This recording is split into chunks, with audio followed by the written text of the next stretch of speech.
반갑습니다. 반갑습니다. 오늘 공부는 정산용사법어 도운편 제13장 제13장은 새 세상의 주교, 돌아오는 세상에는 어떠한 종교가 주교가 되겠는가, 그에 대한 말씀을 하셨어요. 제13장 한번 읽으시겠습니다. 13 말씀하시기를 한 몸의 주장은 마음이요 교 가운데 주장은 마음 잘 밝힌 교라.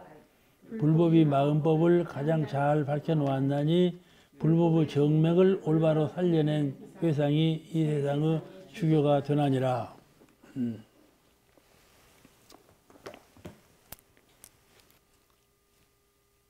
모든 교법이, 세상의 모든 종교가 세상에 유행해서 사람마다 복을 구한다고 하나, 그래서 사람마다 해와 복을 구하려고 라고 하나, 이게 모든 교법이 원불교나 불교나 천주교나 기독교나 이런 모든 교법이 말이에요, 세상에 유행해서 사람마다 회복을 구한다 하나, 실상 그 근원을 알지 못하므로 그 근원을 알지 못하고 회복을 구하려고 한다 이 말씀이에요. 그래서 고해가 참 막심하도다, 그런 말씀을 하셨어요. 아시겠죠?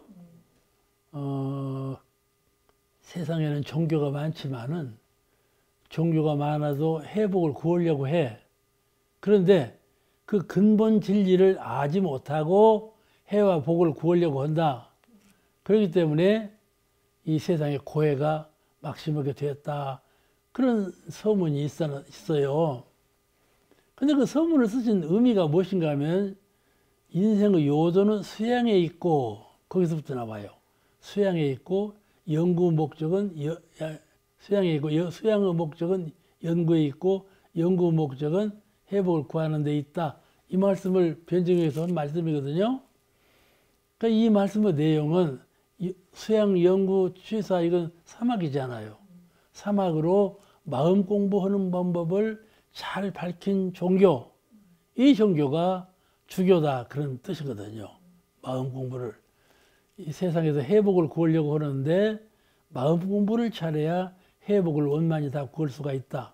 마음을 떠나서 회복을 구하려고 하는 것은 그러므로 고해가 창창하다, 그 말이에요. 아시겠죠? 모든 종교에서 회복을 구하고자 한다, 그렇게 한다.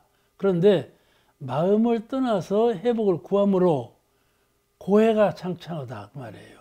그러므로 마음을 중심으로, 마음을 사막으로 마음을 공부해서 회복을 구해야 가장 원만한 회복을 구할 수가 있다. 이 종교가 주교가 된다, 그런 말씀으로 수양연구요라는 그 서술에 쓰신 말씀이 그런 내용이라니까요. 그래, 정산용사님께서 원불교가 주교가 된 이유를 말씀하실 때 이론상의 진리로 신앙과 수행을 다 회통했다. 신앙의 길도 이론상으로 밝히고, 진리의 길도 이론상으로 밝히고, 수행의 길도 이론상으로 밝혔다. 아시겠죠?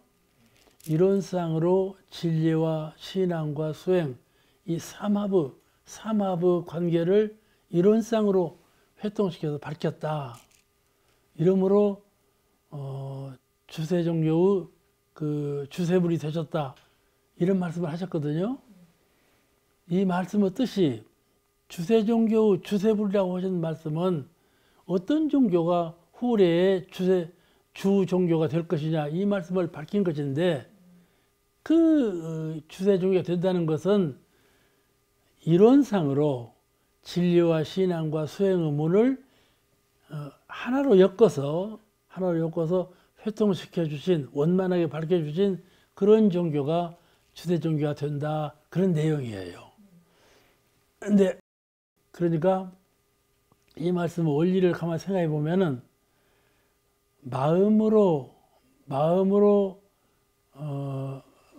이론상은 마음이거든요. 그래서 이런 마음이에요. 마음으로 진리와 신앙과 수행을 회통시켰다 그 말씀하고 같은 뜻이에요. 예? 같은 뜻이에요. 그래서 마음을 잘 밝힌 종교가 주교가 된다. 그런 뜻이 내포되어 있는 것입니다. 이거는 이제 오래 수행하면 진리가 바로 마음이고 마음이 곧 이론상이고 하는 것을 이제 알게 되잖아요. 그러면 이 말이 무슨 뜻인가를 금방 알죠. 무슨 말을 해도 다 그것이 그것이로구나 그런 뜻을 알아요. 그런데 지금 이제 말로 자꾸 이 합리적으로 엮어내려고 하니까 말이 어려워지는데 그런 뜻이에요. 그래서 마음을 밝힌 종교가 주교가 된다 그런 뜻입니다. 얼핏 생각하면 마음이라는 것은 내 안에 들어있는 것이 마음이고 진리라는 것은 우주의 변반에 있는 것이 진리고 이렇게 생각할 수가 있는데 사실은요. 마음과 진리는 하나예요. 진리와 마음은 하나예요. 그러니까 그걸 분리할 수가 없는 겁니다.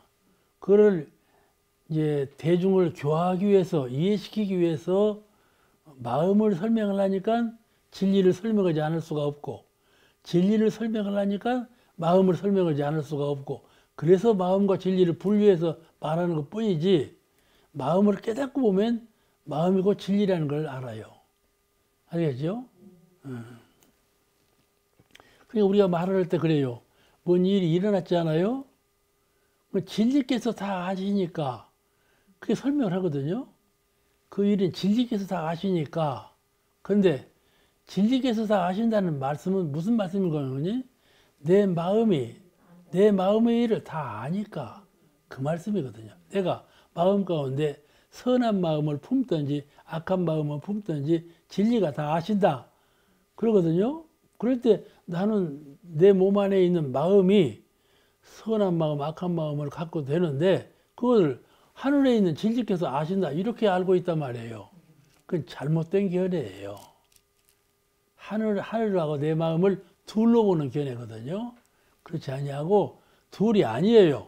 둘이 아니니까 하나니까요. 아시겠죠? 하나니까 하나인데 어떻게 모를 수가 있겠어요. 그러니까 이 마음을 잘 밝힌 종교라 이 말은요. 이 말은 진리를 잘 밝힌 종교다 그 말이에요. 아시겠죠? 옛날에는요. 진리를 진리대로 밝히지 않고요. 신으로 밝혔어요. 신으로. 옛날에는 마음을 진리를 진리대로 안 밝히고 인격으로 밝혔어요. 인격으로. 그런 오차에 의해서 세불교가 태어난 거예요. 그러니까 이것에 대해서 사람들은요.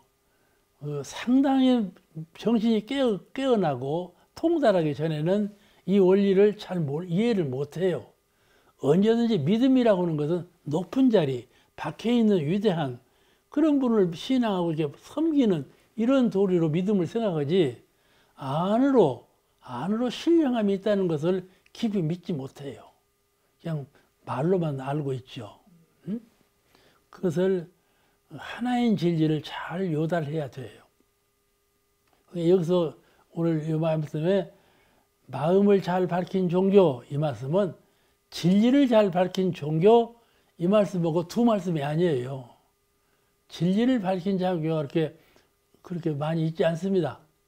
원불교에서 이제 원불교인이 원불교 자랑하는 것은 자기 자랑이지만은 진리를 가장 원만하게 잘 밝힌 종교가 원불교다 그 말이에요. 자 그러면 제 14장 14장은 법기보살과 상제보살에 관한 말씀이에요. 들어보셨죠? 법기보살 많이 들으신 말씀이에요. 14장 한번 읽으시겠습니다.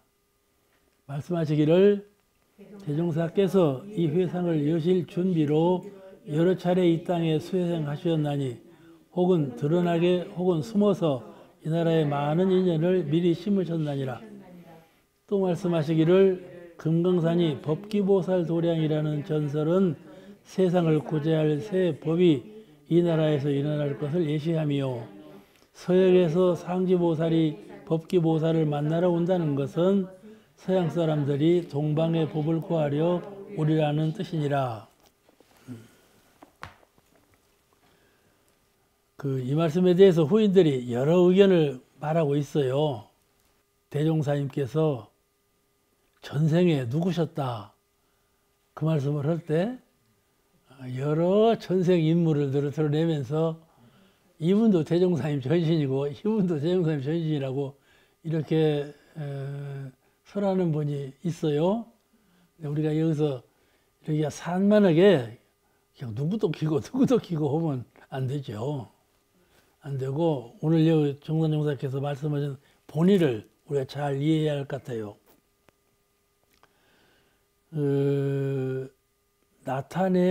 나타내면서 다녀가신 분, 숨어서 다녀가신 분, 이 두 분이 있어요.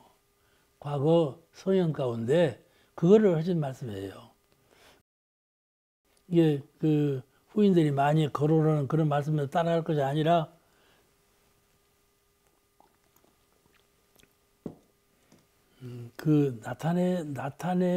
나타내면서 오신 분하고 숨어서 오신 분, 그 두 분만 잘 이해하시면 이 말씀의 본의를 이해하시는 것이 될 거예요.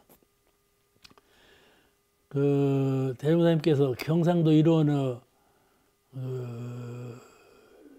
성적지를 한번 순회를 하시는데 그때 이제 수원신사 과거의 행적을 쭉 살펴보신 일이 있었어요. 천도교 수원신사 행적을 따라 쭉 가신 일이 있었어요. 그때 이제 불교도 같이 보셨는데 그때 이제 요새 이제 오는 방송에서 그걸 취재해서 아마 방송으로 드라마로 나올 겁니다만은 수원신사 묘에 가셔가지고 참배를 하시고 자기가 자기 묘에 저러는 사람을 보았는가 이런 말씀을 제자하게 하셨거든요. 그러니까 이건 분명히 최소원 신사가 당신의 전생이었다 이걸 분명히 하신 말씀이에요. 그러니까 드러내게 오신 성자는 최소원 신사예요. 천도교 교조 최소원. 이제 대종사님께서 소원 신사 그 행적을 보러 가셨을 때 용담정이라고 하는 데가 있어요. 수도도량인데 천도교 수도도량인데 가보신 분 있나요? 옛날에는 아주 성황리에 잘 발달된 곳인데 요즘에 가보면 너무나 좀 쇠퇴해 있어요. 근데 그 용담정에 이제 가셨는데 그때 할아버지 한 분이 그 용담정을 수호하시는 분이에요.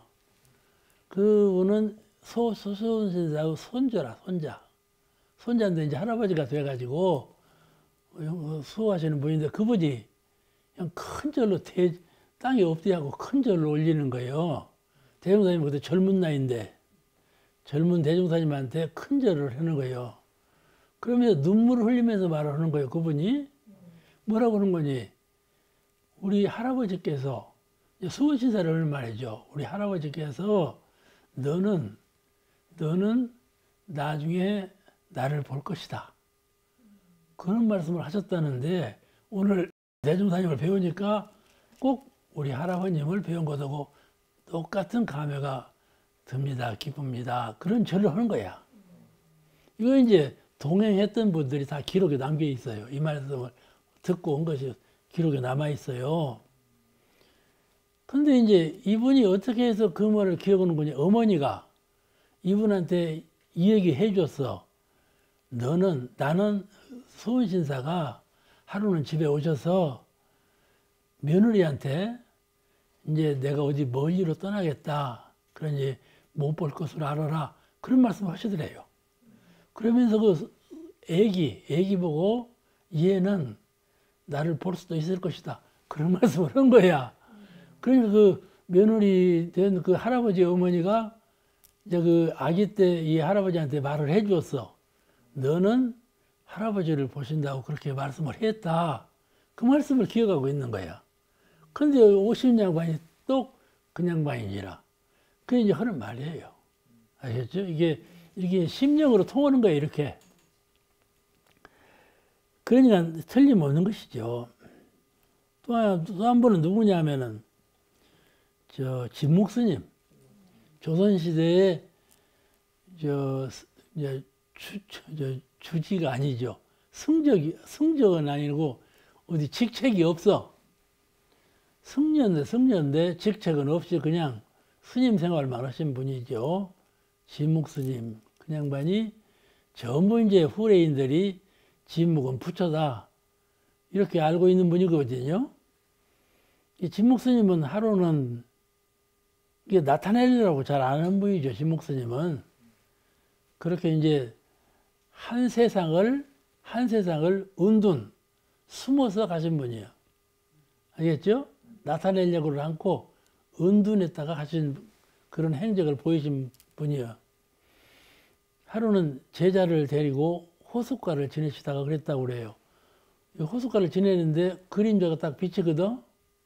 제자에게 저 그림자가 누구 그림자냐고 물어봤어. 어? 뭐 암시를 하려고 물어보신 거지. 그냥 물어보는 게 제자가 모르니까 스님 그림자죠. 그렇게 대답을 한 거예요.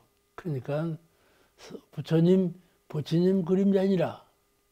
서가모니 부처님 그림자니라 이렇게 말씀하신 것이 기록에 남아 있어요. 그렇죠? 당신이 서가모니 부처님이다 그 말씀이죠. 그렇게 숨어서 계셨지만은 그냥만은 후래인들이 전부 진묵은 부처님이시다. 부처님 전신이다. 이렇게 알고 있는 분이세요. 그런데 이제 말씀하시기를 금강산이 법기보살 도량이라는 전설이 있어요. 금강산은 법기보살 도량이다. 법기라는 건 법이 일어난다. 법법자 일어날 기자예요. 법기보살. 그럼 법기보살의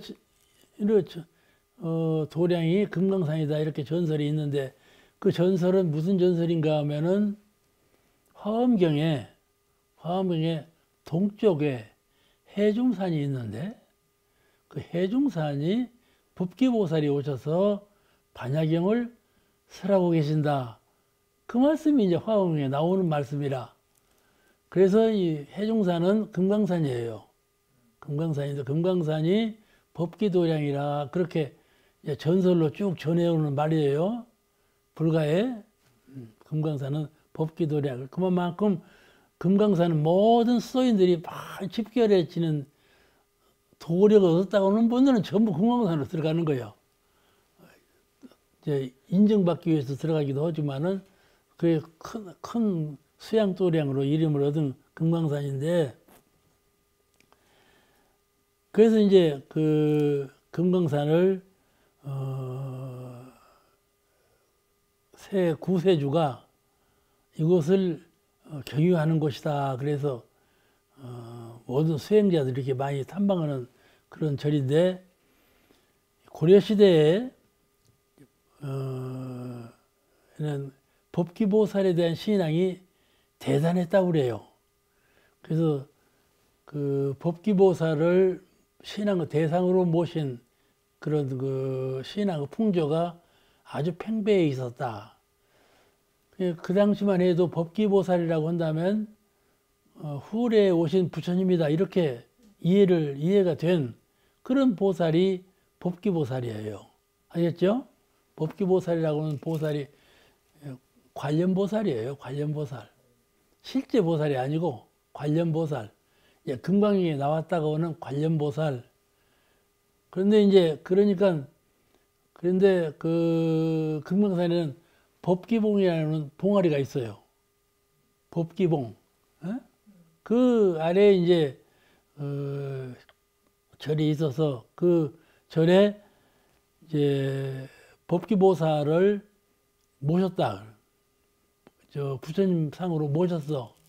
그런데 이제 동쪽을 향해서 이제 대웅전을 보면은 들어가면 부처님께서 바로 이렇게 직면을 보지 않아요. 근데 근데 그 절을 지으면서 법기보살을 이뿔로 세웠는데 그 굉장히 거대한, 요즘 금산사에 가면은 부처님이 서 계시는데 거대한 거불이잖아요. 그런 거불로 모셨는데 동쪽을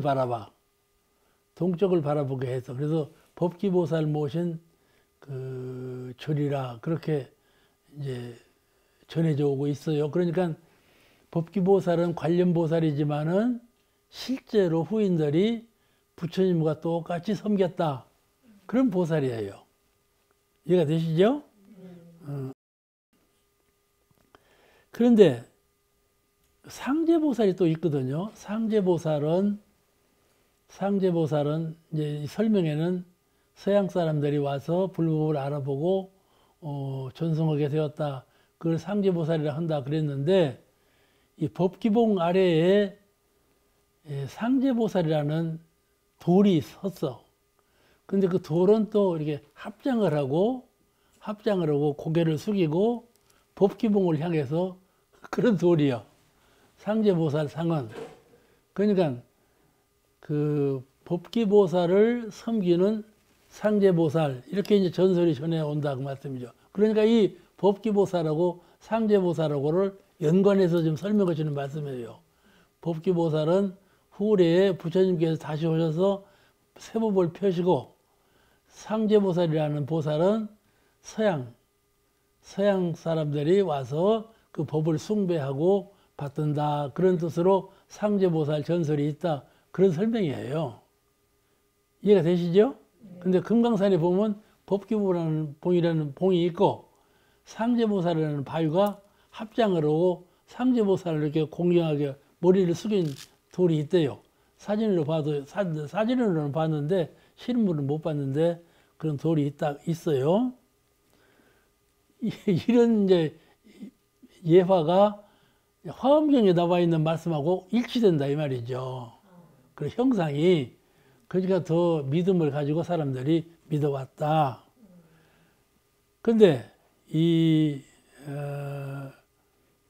지금 이제 정산용사님께서 이 법기보살하고 상제보살에 대한 설명을 이렇게 지금 대종사님께 비유해서 대종사님의 교법이 새로 나온다는 말씀과 서양인들이 다 와서 봉대하게 된다, 그런 설명으로 지금 부합시킨 본문이 이 본문이에요.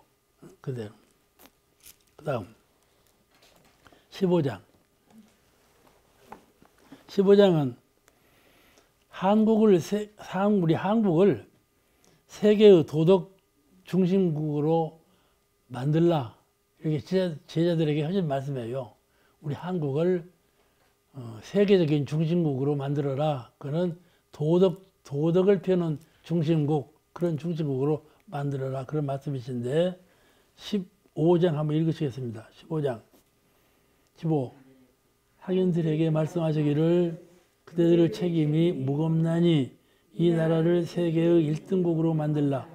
1등국을 돈으로나 힘으로 만드는 것이 아니니 도덕으로 만들면 이 나라가 세계의 중심국이 되리라, 그 말씀이죠.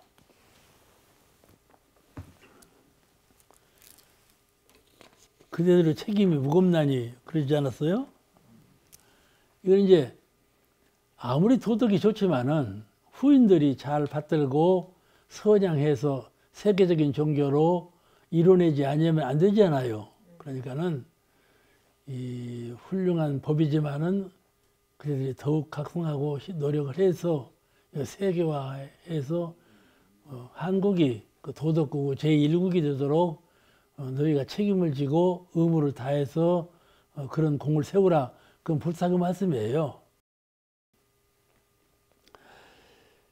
이 이론 대도를 잘 수행하고 선양해서 세계인이 고루 그 제도를 받을 수 있도록 이렇게 하려면 책임과 의무가 크지 않아요. 그죠? 예. 사실은요, 사가모니 부처님께서 불법을 이뤄내셨지만은 삼천년 거의 되어오는 그 역사 속에서 많은 후래 제자들이 불법을 중흥시켰기 때문에 오늘날의 불법이 이와 같이 세계적인 종교가 된 것이지, 만약 그리 못했다면 말이죠. 그리 못했다면 그거 될 수 있겠어요? 불법의 기초를 보면은 그렇게 지금처럼 방대한 원만한 내용을 갖춘 불교가 아니었어요. 초전법륜, 불교가 처음에 녹야원에서 설하신 사제법문 12년 그런 팔정도 그런 교의를 살펴보면 지금처럼 그렇게 방대한 교의가 아니거든요. 근데 후일에 반야경, 금강경, 화엄경, 법화경들이 나왔잖아요. 지금은 그 법화경, 화엄경, 반야경, 금강경이 훨씬 더 많이 더 알려진 교법이죠. 근데 그 반야경, 화엄경, 법화경 그런 경들은요, 대승경교에 오면서 나온 것들이에요. 본래는 불교 경전이 아니었다고 말씀이죠. 그와 같이 후인들이 많이 보완을 해서 오늘의 불교를 만들었거든요. 우리 원불교도 정법을 다 골격을 짜 놓으셨지만은 이 골격마다 그 내부 그 세밀한 조항들을 후인들이 잘 보완하고, 그래서 이제 더 원만한 종교로 세우지 아니하면 실을 못 본다고 말씀이죠. 아무리 정법에서 법이 좋다고 하더라도 후인들이 잘하고 못하는 데 따라서 크게 영향을 받아요. 크게 영향을 받아. 기독교 발전도 그렇지 않았어요. 기독교 발전도 본래는 예수교지요. 그 다음에 천주교로 이제 중앙 집정체로 천주교가 탄생해가지고, 그 다음에 또 천주교를 혁신해가지고 기독교가 탄생했는데, 그러는 과정에서 많은 후인들이 보완을 했기 때문에 오늘날 기독교가 있는 것 아닙니까? 그러듯이 원불교 역시 이제 제자들을 가르치면서 그대들의 책임이 중대하다.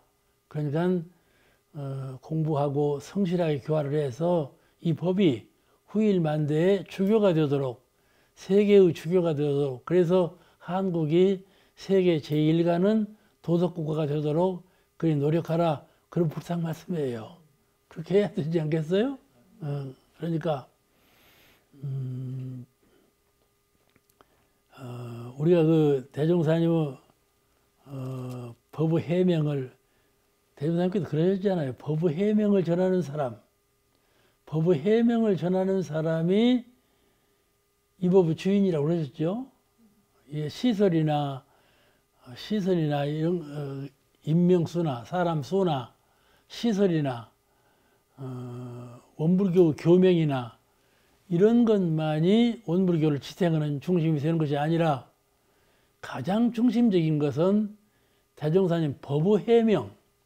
법의 해명은 뭐인가 하면 아는데 그치지 아니하고, 그렇죠?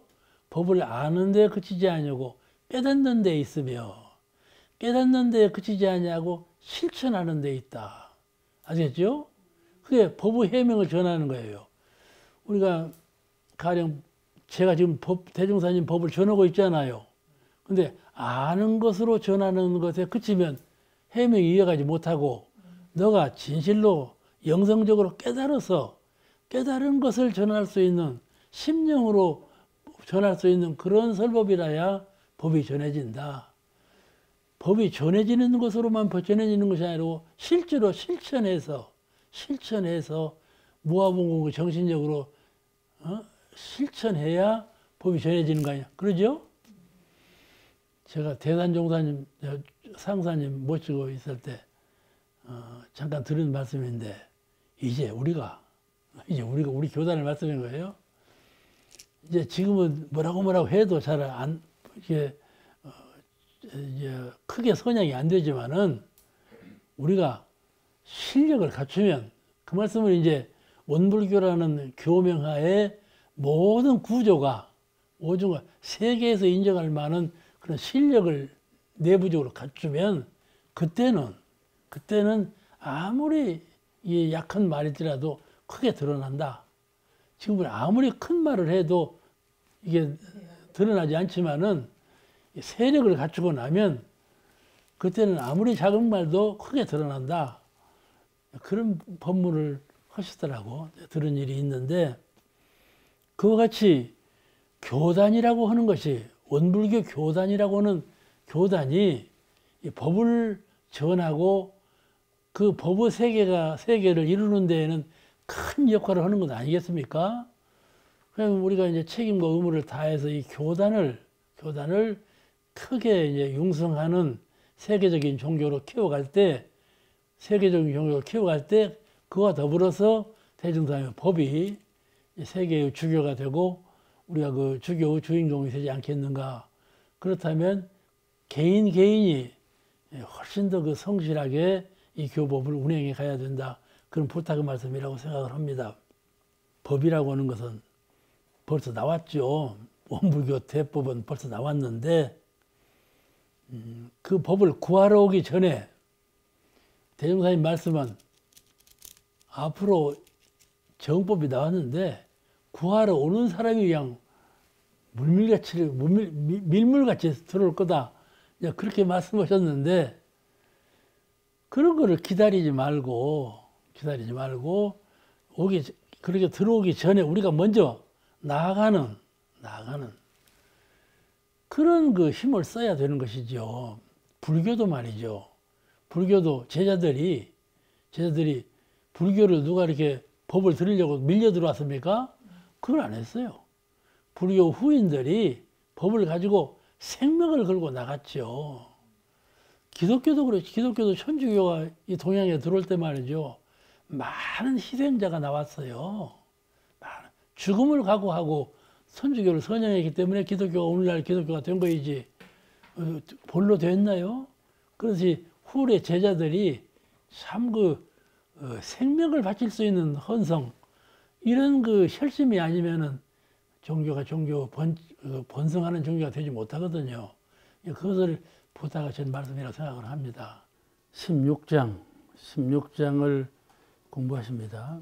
16장은 불보살 성현들이 한 회상에 모인다. 그렇게 요약할 수가 있어요. 본문에 한번 읽으시겠습니다.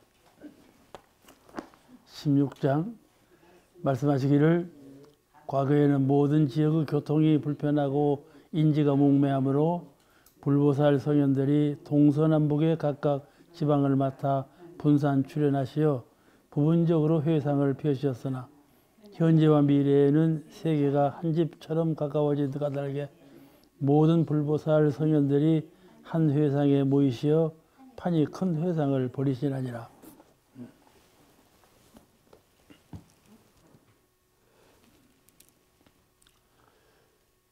과거에는 모든 지역이 교통이 불편한 건 뭐 우리가 다 알고 있죠. 우리 어렸을 때만 해도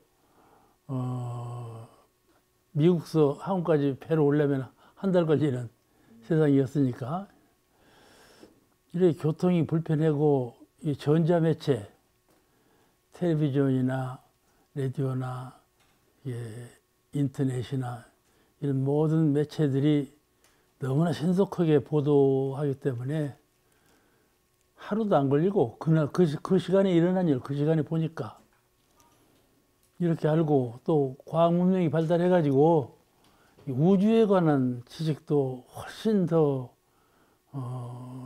그 사실적으로 잘 이해하게 되고, 이런 세상에서 그 자기가 갖고 있는 사상, 그렇죠? 사상, 또 자기가 수지하고 있는 지식, 이런 것들이 아주 확연하게 변화를 일으켰지 않았어요? 알고 있는 지식이 크게 파동을 치고 변경되었고, 그로부터 뭉쳐진 사상이 옛날 같은 그런 그 보수적인 사상이 아니고 매우 혁신적이고 과학적이고 문화적인 그런 사상으로 변했단 말씀이죠. 이 모든 그 변화된 모습을 한마디로 말한다면 하나로 되었다. 하나로 통일되었다. 언어가 서로 장벽으로 미국 사람이 와서 말하면 무슨 말인지 못 알아듣고, 또 풍습도 어떻게 행동해도 그 행동이 무엇인가를 우리하고 다르니까 알아차리지 못하고 이런 세상에 살았는데, 지금 문명은 이제 한국 사람도 영어 모르는 사람이 거의 없단 말이죠. 나이가 어릴수록 영어를 잘해요. 그러니까 세계 공통어로 된 영어를 그렇게 잘하는 걸 보면 문명권이 하나로 되어가는 것은 아주 확연한 사실 아니겠어요? 그에 따라서 모든 것이 다 하나로 회통하고 하나로 통일되는 그런 그 정치, 경제, 종교, 문화 모든 면에서 하나로 회통되기 때문에 종교 역시 옛날에는 한국, 인도, 이스라엘 이렇게 나라마다 분리돼 가지고 성자가 오셔가지고 그 나라 민족을 위해서 그 나라 민족을 제도하기 위한 그런 법문을 많이 하시고 그랬는데, 앞으로는 그렇게 그 국가 관념이 없어진단 말이죠. 국가가 한국, 미국 이렇게 나눠진 것이 이제 아니라 전체가 한 나라로 되는 이게 이제 그런 이 한 나라로 될 것이라는 예언은 지금부터 역사가들이 말을 했어요. 나라가 지금 이렇게 나눠져 있지만은 나중에는 나라가 한 나라로 된다. 이렇게 역사가들이 이제 철학가들이 이렇게 다 말을 하고 그랬는데, 실제로 이제 그런 시대가 돌아오게 된다는 것을 우리가 의심할 여지가 없어요. 이게 되겠다. 지금 나라마다 이름만 다르지 민족도 혼돈되고 그렇게 서로 교대가 많잖아요. 한국 내에도 외국 사람이 얼마나 많이 와 살아요. 이제 그 백이민족, 단일민족이라는 사상은 없어져 버렸어. 이같이 나라의 이름만 다르지 실제로 그 혼합되고 통일되는 모습으로 내용상으로는 그렇게 변화해 갔다. 우리 선목화라고 붓으로 그림을 그리잖아요. 붓으로 그림을 그릴 때 그 색을 넣으면 2단이라고 해갖고 보도 안 했어요. 그런 것은 사가 끼었다 이렇게 봤거든요. 지금 말이죠. 목화를 그리면서 색을 안 넣으면 누가 보아주도 않아요. 아름답지 못하니까. 그러죠? 이렇게 시대가 변했어요. 모든 것이 다 집합이 되고 하나가 되고 이런 시대란 말씀이죠. 그런 시대에 종교인들 어떻게 각자별로 있겠나 그런 말씀이죠. 그러니까 대종사님 비문에 정산종사께서 쓰시기를 집군성이 대성, 군성 많은 성자가 한데 모여서 큰 회상을 이룬다. 그런 말씀을 대종사 비문에 쓰셨거든. 벌써 대종사님 비석 세운 지도 오래되지 않아요. 그때 쓰셨어. 그러니 앞으로는 성자가 한 회상이 모이는데 거의 이런 회상이다 그 말씀이죠. 이런 쌍처럼 좋은 표현이 없어요. 아무리 진리를, 아무리 신격을, 아무리 인격을 좋은 효과적인 표현을 하려고 해도 이런 쌍밖에는 표현할 수가 없어요. 누가 표현을 해도. 이런 쌍을 우리가 섬제 먹는 것은 아주 종교가에서 큰 그 유리한 점을 확보한 거야. 이런 쌍으로 성공한 종교니까. 예술가도 아름다운 것을 표현해도 이런 쌍으로, 예? 또 전체를 표현해도 이런 쌍으로, 근본을 표현해도 이런 쌍으로 표현할 수밖에 없는, 그러니까 천주교나 기독교의 그 성직자들이 또 그 미술을 전공하는 그 예술가들이 신을 그림으로 표현한다면 원이다.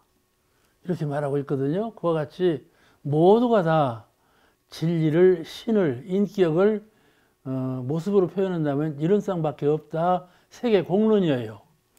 그러니까 이런 쌍만 갖고 있으면 다죠. 이런 쌍으로 전부 회통되는 이런 시대가 결국은 오고야 만다. 그런 말씀을 하신 것이에요.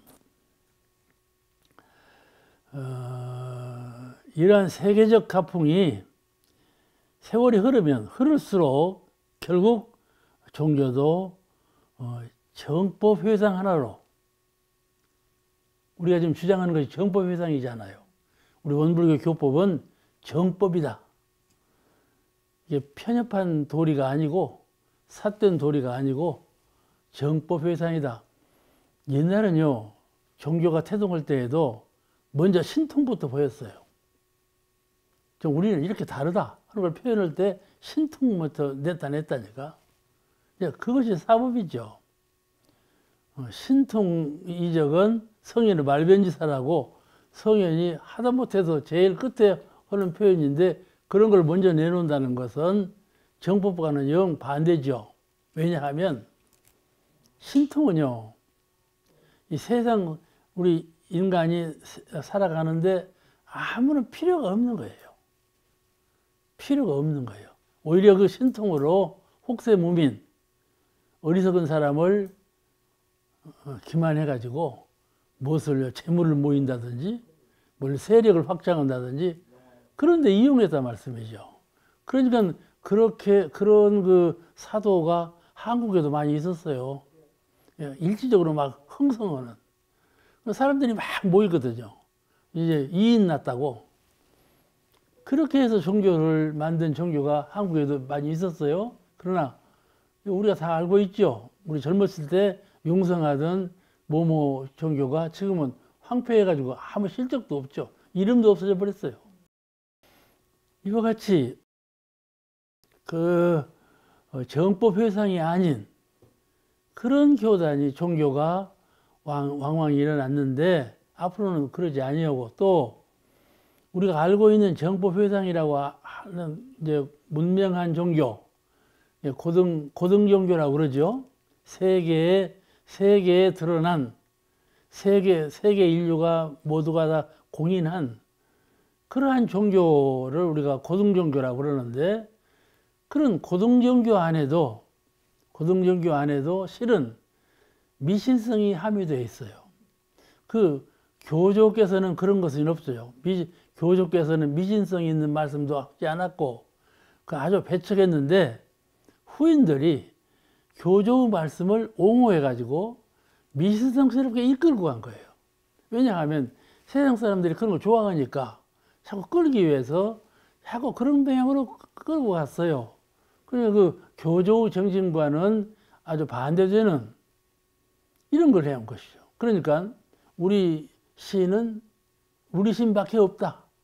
그러니까 너희 일을 성취하려면 우리가 믿고 있는 신을 신봉하고 신을 따르고 신의 위력을 얻으면 다 성공하지 못할 일이 없다. 이렇게 가르치면 후인들은 말이죠, 그런가 보다 해가지고 사실에 어긋나는, 진리에 위반되는 그런 일도 하면서 이걸 성취하게 해달라고 그러거든요. 그러니까 우리 가정을 살고 사는데 부부간에 살고 부자간에 살고 형제간에 이렇게 살고 재산 문제, 정의 문제, 여러 가지 문제로 사건이 일어나지 않아요. 각자별로 원인이 다르네. 합리적이 아니에요. 도저히 이치에 맞지 않는 일을 자기 입장에서 성공해서 빌거든. 그렇잖아요? 사리에 맞지 않는 것을 신께 빈단 말이거든요. 그러면 그 이루어진다 하면 그게 되겠어요? 근데 신자의 입장에서 그걸 이루어진다고 생각하고 있거든요. 그러니까 비교하자면 인도하고 파키스탄하고 전쟁이 있었어요. 응? 전쟁이 일어났는데 그 인도 사람들은 소를 숭상해요. 소를 애호하고 숭상을 해요. 그 민족 전통이에요. 인도 사람들이 소를 숭상하는 것은. 근데 파키스탄 사람들은요, 또 돼지를 숭상을 해. 그게 민족적인 풍습이에요. 그래서 두 나라가 전쟁이 일어났네. 이쪽은 불교적인 사상이고 저쪽은 기독교적인 사상이에요. 하고 이제 전쟁이 일어나니까 서로 말하기를, 파키스탄 사람들은 소를 잡아먹으면서 인도 망해라 그러고, 인도 사람들은 돼지를 잡아먹으면서 파키스탄 망해라 이랬단 말이죠. 그렇게 우매한 것을 집착해 가지고 자기 신이 제일인 것처럼 이렇게 신봉하면 진리성이 결여된 것 아니겠는가요? 그러니까 이런 우를 범해서 지역적으로 소통이 안 되니까 이 나라 민족은 저 나라 민족 습성이나 풍습을 몰라. 적대시해버려. 언어도 안 맞고 풍습도 안 맞고 그러니까 서로 적대시한단 말이죠. 이런 그 성향이 이제 과학 문명의 혜택을 입어가지고 완전한 하나로 되어가는 세상이 되기 때문에 이 영향을 입어서 종교도 역시 열린 그 사고로 그 성자들이 서로 다른 종교가 필요 없다. 알고 보니 한 종교로구나. 그러죠? 알고 보니 진리가 하나로구나. 이걸 깨주셨는데 어찌해서 따로 별설해서 뭐 따로 만들 필요는 없다 말씀이죠. 그렇다면 어떤 종교로 우리가 가서 내 뜻을 필 것인가 할 때 어떤 종교로 가겠습니까? 그것이 바로 정법회상이에요. 정법회상. 이게 원불교가 이 세상의 모든 종교 가운데서 유일하게 정법회상이라는 것을 주장하신 것이에요. 이론상의 진리를 드러내서 원불교가 이 세상 모든 종교 가운데 가장 유일무이한 그런 정법회상인 것을 주장하신 것이에요. 그 이사배경, 영육상정이라든지 모든 그 교법이 그 과학에 맞게 진리에 부합되게 생활에 부합되게 또 앞으로 오는 세상 문명에 부합되게 교법을 짜셨기 때문에 이 이상의 교법은 없다고 보신 거예요. 그래서 모든 종교가 그 교법을 창제하실 때 우리 법은 몇 년 운수다. 5만 년 운수라든지 이렇게 운수를 정해놨잖아요. 그러죠? 과거 서가모니 부처님께서도 정법시기, 상법시기, 말법시기 이렇게 세 가지로 정해놓잖아요. 그래서 이렇게 전망을 했는데 대종사님께서는 우리 법은 한이 없다. 이렇게 딱 잘라 말씀하셨거든요. 왜 한이 없다고 하셨는가? 운이 한이 없다고 하셨는가 하면 정법회상이기 때문에. 그렇기 때문에 그러한 거다. 이렇게 표현하신 것은 그만큼 이론상의 진리에 의해서 진리, 신앙, 수행 이 3방향의 깨지신 진리, 그 진리를 신봉하는 신앙, 그 진리를 수행해서 다시 깨달음으로 도달하는 그 수행, 진리, 신앙, 수행 이 세 가지를 이론상의 진리로 회통시켰다 이 말이에요. 아시겠죠? 이것이 주세종교, 대종사님께서 주세불도신 동기라고 정산종사님께서 말씀하셨어요. 그와 같이 우리가 정법회상이기 때문에 모든 성자가 옛날에는 각자별로 종교를 창제해가지고 이 종교 저 종교가 되었는데 앞으로 오는 세상은 그러지 아니하다. 깨달으면 반드시 깨달으신 그 본원의 진리가 바로 정법이니 정법회상으로 모이게 되어 있다 그 말씀이죠. 이해가 되시죠? 그렇잖아요. 따로 종교를 별설할 것이 없다. 도를 이루면 도 이룬 만큼 종교 하나를 만들려고 해서 옛날에는 근데 앞으로 오는 세상은 도를 이루어도 종교를 따로 만들어야겠다 그런 생각이 없다 그 말이에요. 그러면 어떻게 하느냐? 기존에 있는 정법회상으로 모이게 되어 있다 그 말씀이에요. 정산종사께서 대종산 비문에